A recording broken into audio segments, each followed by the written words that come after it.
So welcome everybody, January 18th, 3:30 to this workshop of the Temple City Council.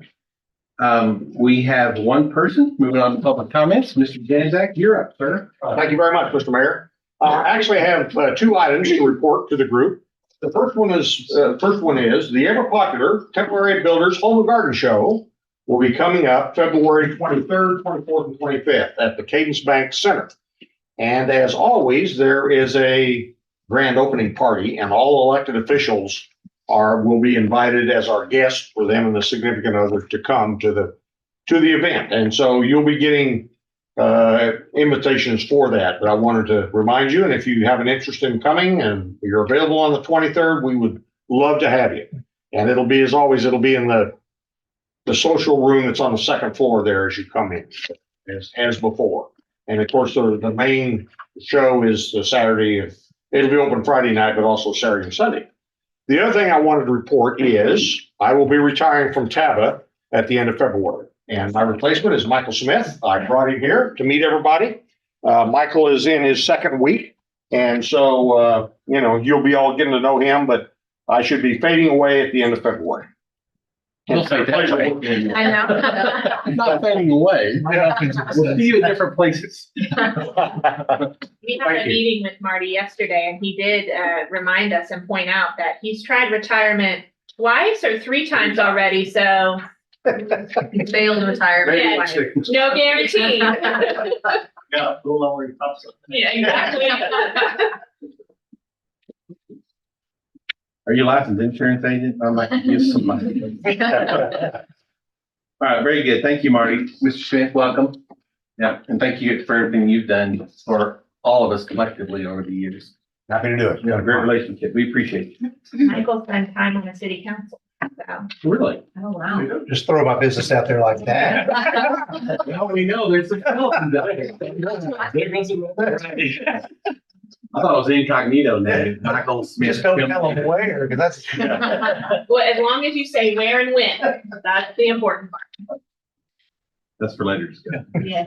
All right, moving on to the next item, which is to discuss any regular meeting agenda items. For tonight's posted meeting, council, where's that? Anything we need to discuss or pull? I'll be staying on G. Gonna ask the respect. Yeah. Some time.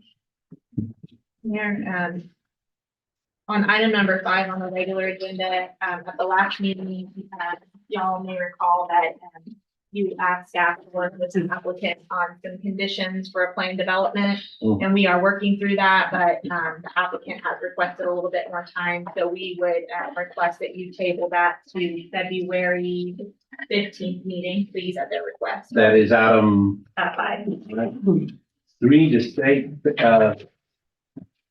If you The could actual table it February to the 5th? specific date, or postpone, I guess, is the Okay. correct way to say it, postpone to the date certain of February. And we'll put that back on the agenda at that time. Thank you. from Mike, you're abstaining from G? Y'all. Yeah.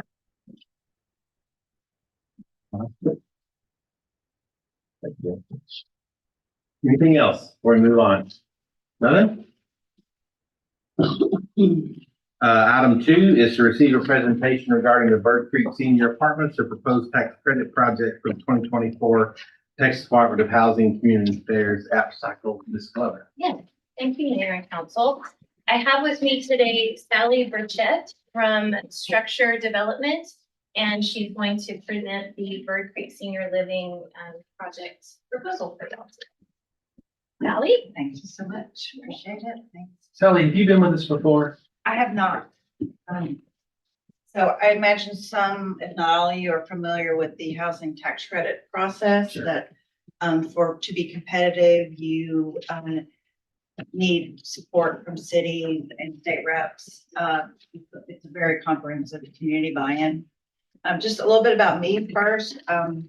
I've been doing this about 10 years. My background's in city planning.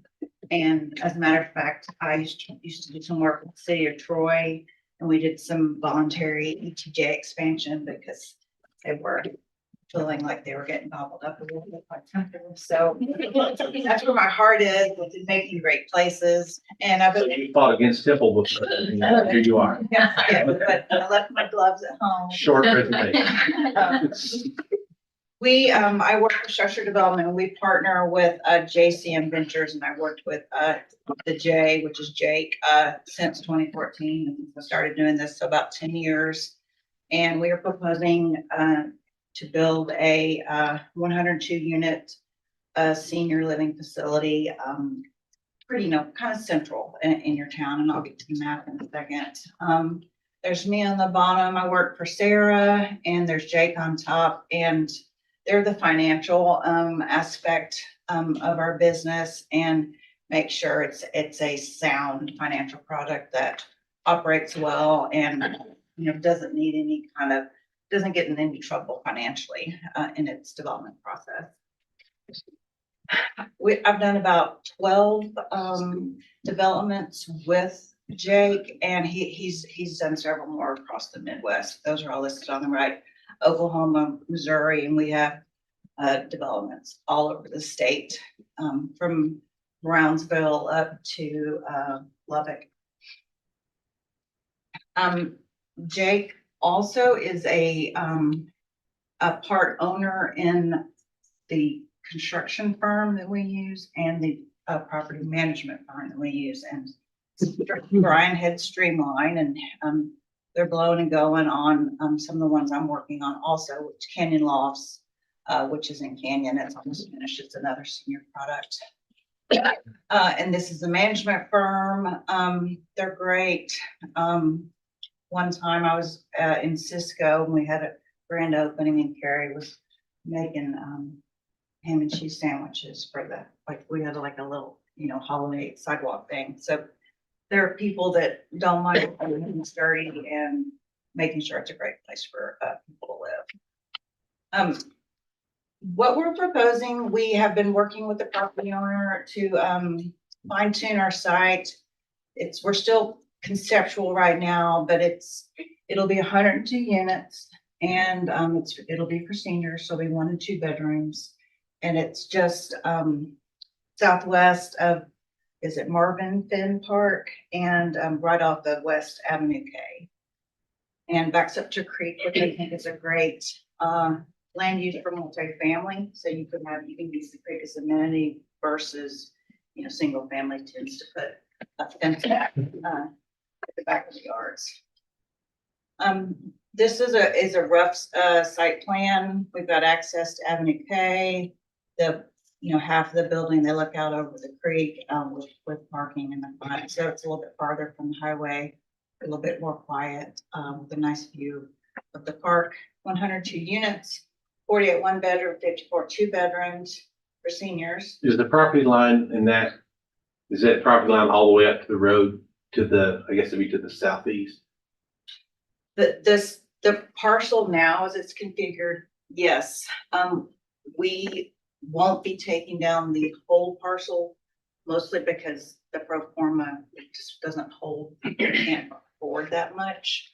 But so what ours will roughly be the dark green, part just kind of wraps around where the building and the driveway is. Okay. I thought there was another development on that site. Right, so that is, I'm sorry, yeah, it was, the family, Station Cottages, I believe. yeah. something like. And so I've been working with the city to address that, because yes, you're exactly right. My thoughts are that's it's just with the interest rates right now, everything's kind of stalled a tiny bit, and we are definitely working to dovetail with them in a way that makes sense for everyone. But yes, that is that same site. Okay. So do they still have the property between your project and the road? Yes, sir. Is that right? Yes. So can you show, you're saying they own the property up to General Bruce Drive? Okay, Yes.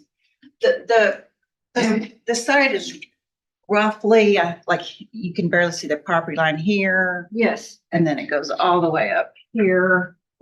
And then something over here. So all of this is Is left them. over. Yes. All of that is them, so to speak. Yes. And it's currently owned by, one entity, but we're basically, using a little bit of that formerly planned area that you. So were talking about. theoretically, the one entity is gonna sell to two entities. That Carol, that's. That owns that. I'm not sure. But Nancy and I had met with, It's- planning and Yeah, it's a group out of Utah. Yes. Okay. It's, I think it's the people who, owned the, where Everest Temple Rehab, is now. Estes is Is that right, Rob? there is an apartment complex that is working with our staff on near here, Yeah, it's, on the track that Miss Estes owns, so that's a different project. okay, gotcha. All right, But it is sorry. also multifamily. So that's a third project. Yes, and Okay. it is not a tax credit Right. proposal. Are both of these yours and this other entity tax credit? Ours is, I Yes. don't know about theirs. I don't It believe is. it is. It is Both not. is. Okay, thank you. I think too, to the extent it helps like add context, I'm here because years ago I had this property listed. And when Jake was in the market looking for a site, he went to the historical Google Street View and found one of my signs and I got a call. So we approached the folks, the partnership, I believe they all live in Utah, about it. They had, of course, been down the road with their single family rental project. And this was sort of an opportunity that just materialized where Jake and his team just essentially said, would you consider selling us this 6 acres? So that's how we got to where we are. And the tax credit process changes every year, but it's very competitive. And you sometimes end up in places that, cities are scratching their head, why would you go there? And this year, there's one of the things that gets you to the top is being close to groceries, parks, libraries, groceries, parks, libraries. Golf courses. healthcare. Well, golf courses count, we think it hadn't really been tested this I'm making year. a joke. Yeah, Pharmacies. it is, High performing school. Target. I'm just going off of historically what it's been in school. and so even though this won't have people attending schools, they made the parameters kind of generic, that way. So this site scores very well. There's actually one above it in, Bryan, but I've been there personally, years in a row, and they're just not interested. And they have a lot of just natural affordable housing, I believe. I don't know what the reason is, but they have been reluctant to support tax credit. We have that other senior living tax credit, apartments that are on the other side of the golf course, which is really nice. Yeah, very. Right. Is it tax credit? Yeah. Oh, it is. Those are the Okay. first ones. Yeah, That's That's great been to fine. hear. 10 or 12 years old at least. and it still looks good. Still looks good. Yeah. Well, they're heavily regulated. The department comes out every year, and if you don't, if you're not compliant with all the regulations, you can get your tax credits yanked, and then you're, in a pickle. So we're compared to a market rate, tax credit developers are very much motivated to keep their properties up and looking great. Here's a floor plan for a 1-bedroom unit. Here's the second one. We'll have, vinyl plank flooring and hard tops and high quality surfaces and materials so they last. So they're all furnished. They're not furnished. And here's some pictures of, we haven't decided exactly what it'll look like with some of our products that we have. For seniors, you have to have an elevator. That's a requirement. So it'll, probably the top left is more likely what it'll be. But it'll be a, just sort of a traditional style, a multifamily living. And each unit is one floor. So the elevator is there 3 units in those examples per floor or per unit or per building? Each, if I'm understanding your question correctly, there will be no stairs required for anybody to get to their Okay. home or to navigate with inside there. Right. These are some photos of our existing work. Oh, I thought I replaced those. Oh, I did on mine. We have some great pictures of, Brownsville Lofts, something we did, and just finished up down in the valley. It's simple, it's nice, we want it to last and, want it to be a place where people are proud to live. And we'll have some outdoor, things for people to do, especially with that, interface with the creek. Again, those are sort of conceptual in nature, but these are what we have in other places.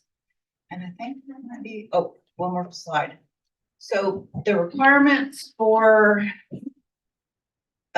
rent and income are set by HUD, and they're based on what the area median income. So the area median income here is 76,000. And so get up here so I can see.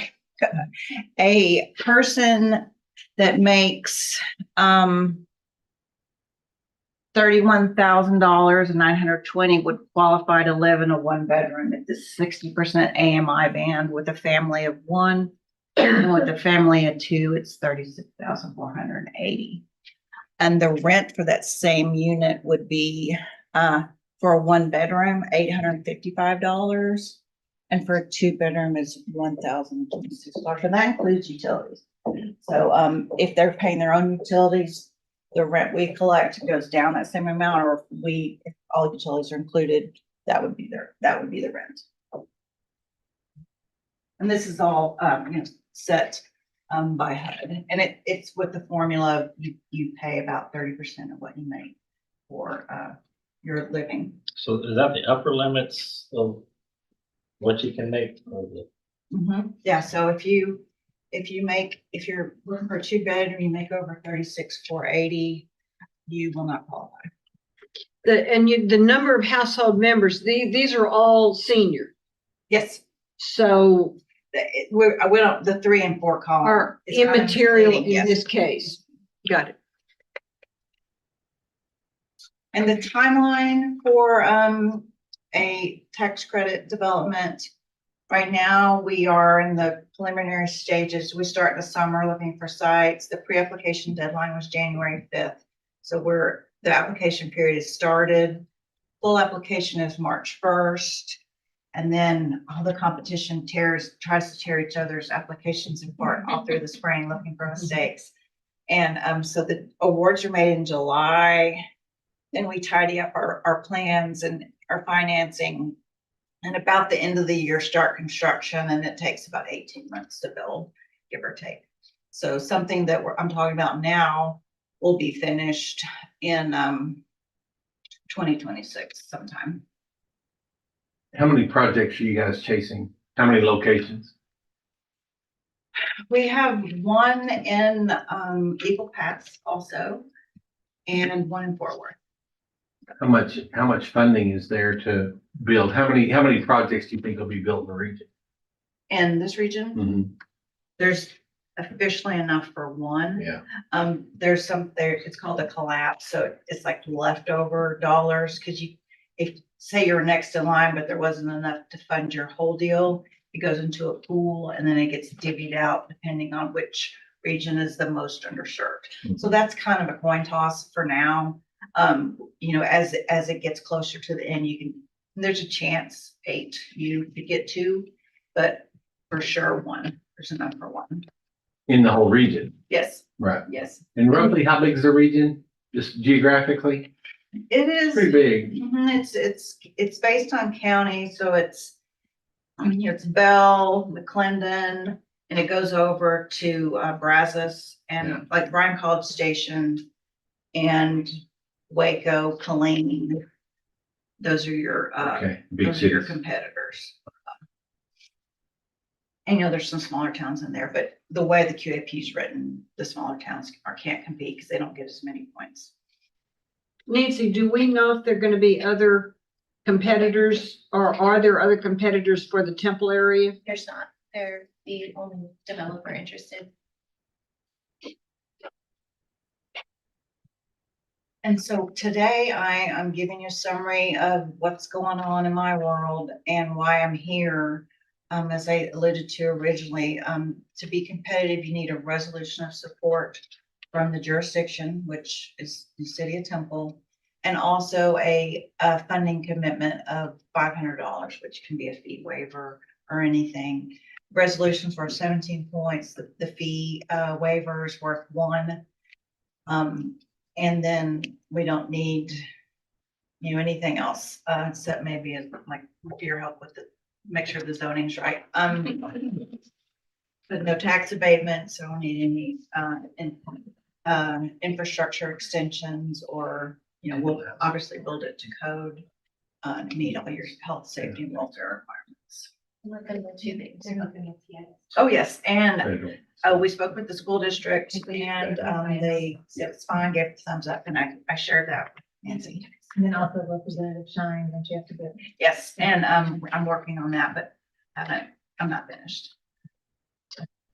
You guys ever done any sort of study, or can you enlighten this group on maybe how your monthly rates, your rental rates compared to like the housing authorities? They're very similar because they're using the same, guidelines and that we are. As far as poverty level and things like that, Yeah, I don't know their exact mix, percent of income and, but I'm certain that it's very similar. okay.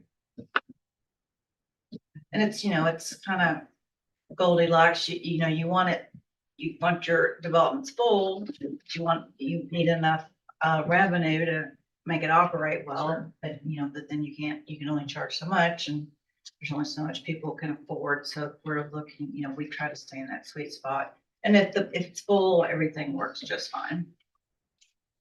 Or there's a 7.5% vacancy rate that's plugged in.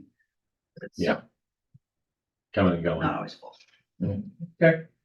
The housing authority does have some properties, like for example, the one that they Just built. renovated, the old First Baptist facility, that are not, they did not use federal funding. So it's really a function of what their board chooses in terms of income limit. And because their mission is to provide affordable housing, they choose to do that, but they don't have to, it's kind of an area where they can go up to 100% or 120% of the area median income. So you're still getting lower income folks, but that make a little bit higher than these programs or Section 8 or things like that could cover. So kind of filling a gap that some of these federal programs leave in the affordable housing. So they do have some product like that. Not most of it is federal, but they do have a few units. Would you put up the screen again, with the, sizing there? What exactly, what constitutes senior, a senior? 55 plus. 55, so this is 55 and above.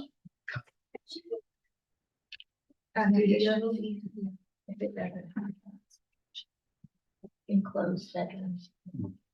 What are your thoughts about the location in terms of traffic noise?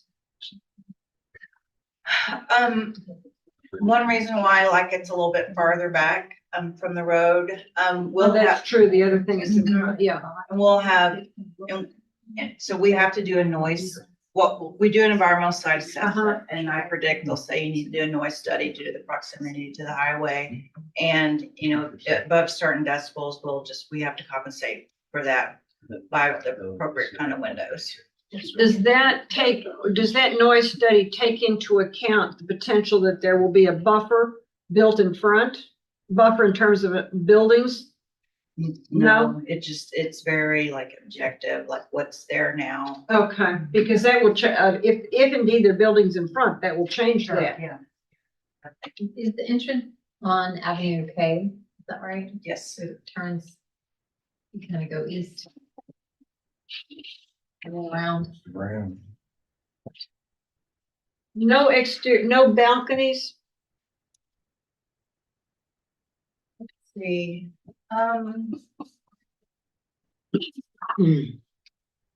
probably not. We have, sometimes we do for a general product. The corner units have pretty nice balconies, but I don't think that's what we have planned here.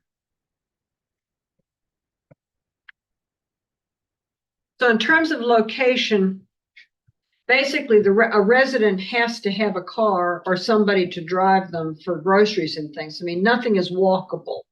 Or no services are walkable, except Then it golf. gets to Target.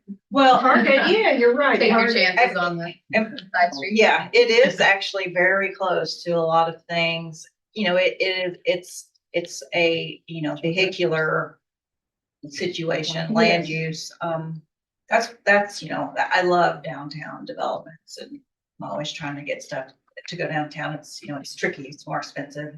There's usually not as much land, but yes, and I'm 55 and, I drive, it's not really a hurdle. It's just, it's a different, Nancy and I were just talking about some of your plans for the future and some different mobility options, but good, I love that.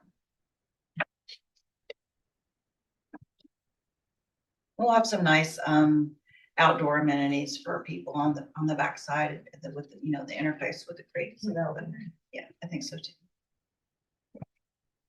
Then we would certainly keep any senior housing areas in mind as we're drawing our mobility, our micro transit zone in the next Yeah. several months. Because I think that, if you all are supportive of this and, it ultimately gets built, but also the ones that exist, Country Lane, the other one there by the golf course, I think, you would want to we would want to do our best, I think, to ensure that those facilities were located within the zone, so that they could get that service from us, which we should be able to accomplish.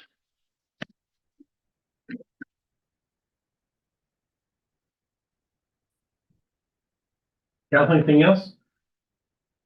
From a personal standpoint, I just advocate some balconies. Okay. We like them to, I know it drives the cost up. that is the et cetera, et only cetera, et drawback. cetera. Oh, yes. It's a big drawback, and I understand it just opens up a more solitary life for seniors a little bit. Yes, I totally agree. I hear you. Okay, well, I'll share that Thank you. with my team. Very good. Well, thank you so much. I Yeah. sure appreciate it. And I think, as I understand, this will be on the February 15th agenda, consent agenda. Hopefully. So thank you so much for your time. Nancy, have y'all had any conversations about, and I can't picture this just off my head, but do, the other, senior development that's near the golf course, has a net? Have y'all have any conversations about needing to potentially have a net to avoid golf balls in them? Not yet, but that's a great point. That might need to be part No of the balconies. resolution. Yeah, the other Hard one net, actually, Hard to see it. yeah, the other one actually backs out to the golf course. Okay. This one has a It's a little like yellow little butter. pond farther, around it. But Jeff says people can, there's some bad golfers out and about. I looked for me a golf ball out in that lot. Okay, very good. That may not be Thank you. necessary. Thank but you so I will much. check on it, yeah. I think golf balls into the parking lot. Up there by Simmons. It's a little shorter to the hole. All right, very good. So, at this time, everyone, the, city council will enter into executive session. The time is currently 4 p.m. And, the items, we're going to receive, do we have our executive session representative? I didn't see him. There he is. He is.